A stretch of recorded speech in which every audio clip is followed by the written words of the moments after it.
வாழ்க வளமுடன். விஷ்ணு புராணத்தில் 17வது பகுதியில் இருக்கக்கூடிய ரிபு மற்றும் நிதானுடைய கதையினுடைய முதல் பகுதியை இன்னைக்கு நம்ம பார்க்கலாம்.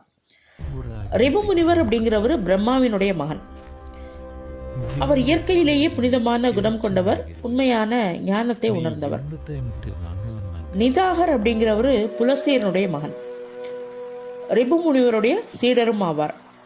மேலும் ரிபு முனிவர் நிதாகருக்கு தன்னுடைய முழு விருப்பத்தோட ஞானத்தை போதிச்சார்.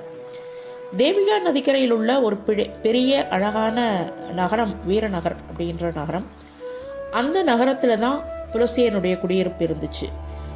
ஓடையை ஒட்டிய ஒரு அழகான தோப்பில் பக்தி நடைமுறைகளை அறிந்த ரிபு மாணவரான நிதாகர் வசித்து வந்தார்.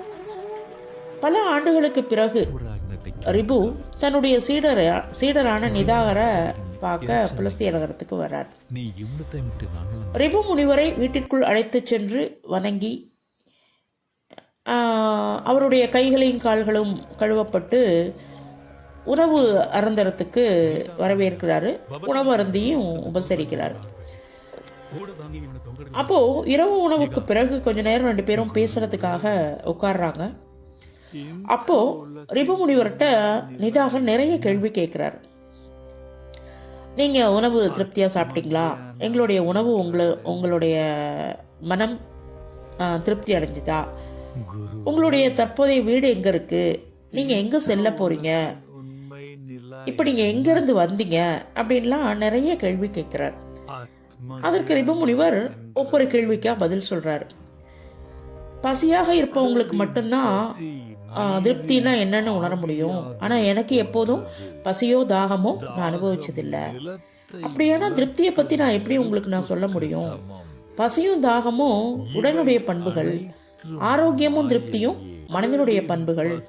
நான் உடல் என்றும் நான் மனம் என்றும் கொள்ளும் பண்புகளை கொண்டவர்கள்ட்ட மட்டும்தான் இந்த கேள்வியை நீங்கள் கேட்கணும், என்கிட்ட இல்லை.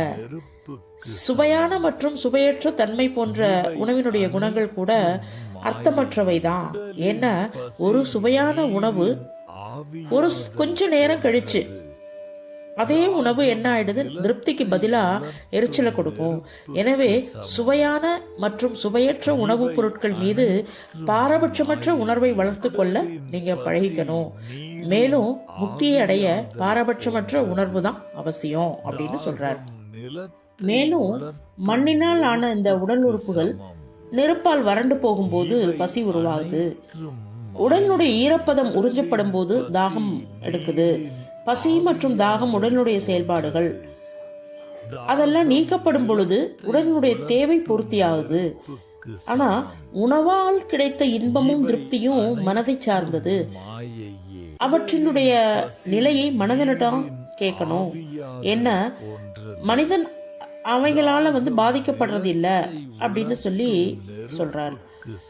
மேலும் அடுத்த கேள்விக்கு நீ எங்க வசிக்கிற அப்படின்னு கேட்ட.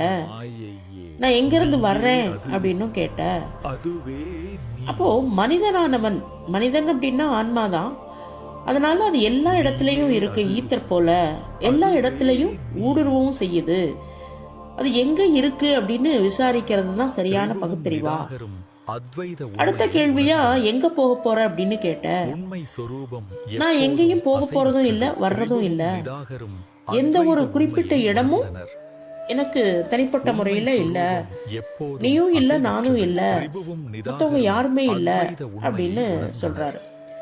இப்போ இதை கேட்டுட்டு உச்ச சத்தியத்தினுடைய சாராம்சத்தை வெளிப்படுத்தக்கூடிய இந்த வார்த்தைகளை கேட்ட நிதாகர் தன்னுடைய விருந்தினுடைய காலில் விழுந்து, புகழ்பெற்ற பிரம்மனே, எனக்கு அருள் புரிவாயாக. என்னுடைய நன்மைக்காக இங்கு வந்தவர் யார்? யாருடைய வார்த்தைகளால் என் மனதின் மோகம் கலைக்கப்பட்டது என்பதை எனக்கு சொல் என்று ரிபுவிடம் கேட்கிறார். இதற்கு ரிபு முனிவர் பதிலளிக்கிறார். நான் ரிபு, உங்கள் ஆசான். உண்மையான ஞானத்தை உங்களுக்கு தெரிவிக்கவே இங்கு வந்தேன். அதை நான் சொல்லிட்டேன். அதுக்கப்புறம் நான் கிளம்புறேன். இந்த முழு பிரபஞ்சமும் வாசுதேவன் என்ற உயர்ந்த ஆன்மாவின் பிரிக்கப்படாத ஒரே தன்மை என்பதை அறிந்து கொள்ள வேண்டும் அப்படின்னு சொல்லிட்டு கிளம்பிடுறாரு. ஆக ஞானம் அப்படிங்கிறது பாரபட்சமற்ற உணர்வு இருக்கக்கூடாது. இது எனக்கு தேவை, இது எனக்கு தேவையில்லை, இதுதான் எனக்கு பிடிக்கும், அது எனக்கு பிடிக்கக்கூடாதுன்ற பாரபட்சம் இருக்கக்கூடாது.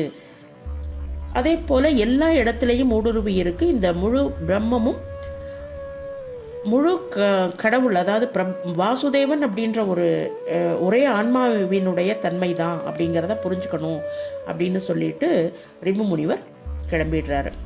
இதுதான் பகுதி 1. பகுதி 2ல் அடுத்த ஒரு நிகழ்வு பார்க்கலாம். அதுவரை தொடர்ந்து இணைந்திருங்கள். வாழ்க வளமுடன்.